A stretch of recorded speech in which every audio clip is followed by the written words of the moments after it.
Welcome back, my friends, to TFT Hyper Roll with Autarch as we finish out this season with some fun transitions into some crazy stuff. And this will be no exception to that. We have one more coming after this. That is the champion I had been trying to get the entire season and didn't have any luck until that video. We're here. I'm going to go for spatula. I always go for spatula when I have the chance, because then there's a chance I'm going to get it and be able to do 8-bit and go for a cash out. But Champion Duplicator.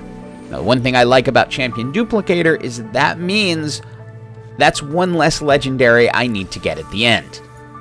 Now, as we've talked about in other videos, as we look at our first set of augments, the key to doing this is making sure you get to 10 with enough health to shift around. I go with team building simply so I can try to get to a gold 3-star, either 1 or 2 costs that will carry me into the end.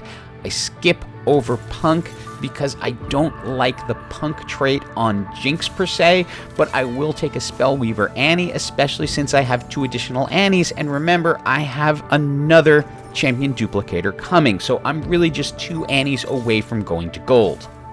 Annie is often a tricky start because until you get her to gold 3 stars, she's not going to carry the game as reliably as, say, a rapid fire Jinx or a big shot Sentinel build will. You're kind of going to go back and forth, but you just need to get to 10. It is time for the second set of augments, and we actually picked up the Annie we needed during the NPC round, so we don't need to roll anymore. On a roll, it'd be nice, but it doesn't matter. Pandora's items will allow us to craft the ultimate mana item that we need. We have the Nashter's Tooth. We're going to be able to take Annie up to gold 3 stars thanks to our 2 Champion Duplicators. We can pick up a Poppy, and then we just need to wait to one of these items to turn into a tier so that she has a Spear of Sojin. And once you get Annie up to gold 3 stars, you can expect her to start carrying the team. So you're pretty much guaranteed to get to 10 at that point unless things go really, really wrong. But with these 3 items, yeah, you're going to keep winning. Sometimes then you get faced with a difficult choice. Spatula, and we have a tier.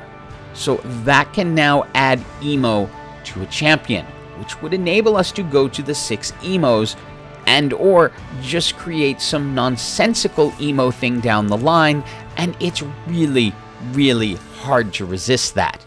Let's jump over to the third set of augments, as we're hoping for new recruit because that'll give us an additional Champion Duplicator, but it's just not there. So we'll go ahead and grab Hologram, because having an additional Annie or whoever ends up being our headliner will certainly help, since the plan here, go to 10, dump the headliner, find a legendary one, and roll with it.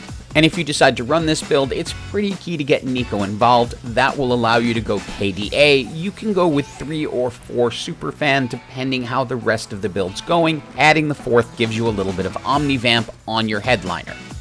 Now, if your friend at Riot has been good to you, you will get into stage 9 with more than 12 health. That means you can stop rolling and only pick up 5 costs, because you're waiting to get into 10, dump your headliner, and then see what you can create. We have lots of possibilities here because we have a lot of health to work with. And we run into that rapid fire Guardian team, and it has a Yorick with a rapid fire emblem, so they are going to be attacking very fast, which will be enough to get through our front line and give us a defeat, but it will lead us into the top 4 with 2 chances to pull off what we want. So first, we get rid of Annie completely, and then go looking for what we can find in terms of a headliner. We get a 2-star Kayn, who can go out there for now. Thing is, we don't necessarily want to pick up an additional Kayn, because then we wouldn't be able to get the headliner anymore. So we're just looking through what we can get. Then there's a headliner Kayn. Now that's going to give us a chance to get to the gold 3-star Kayn. Again, we have 2 chances to do it because we have 2 lives left. And I'll skip through a lot of the rolling, but ultimately at this point in the game, you really have nothing left to lose. You just gotta go for it. You're in the top 4, so you're not losing any place. But now we are just 1 Kayn away. So yeah, we lost our emo Ahri in the back, but it doesn't really matter, because win or lose this particular fight, we're still in it. If we can hit that 1 more Kayn after this is done, we're almost unbeatable with a gold 3-star Kayn with a hologram. We've run into that before on the other side of it. So now it all comes down to, will there be a Kayn? Yes, there is a Kayn. We can then take him up, and we have a gold 3-star Kayn who ends up being an emo. We can take a Ziggs and just sort of throw him in for fun, but really nothing else matters in this build anymore except for that monster up front.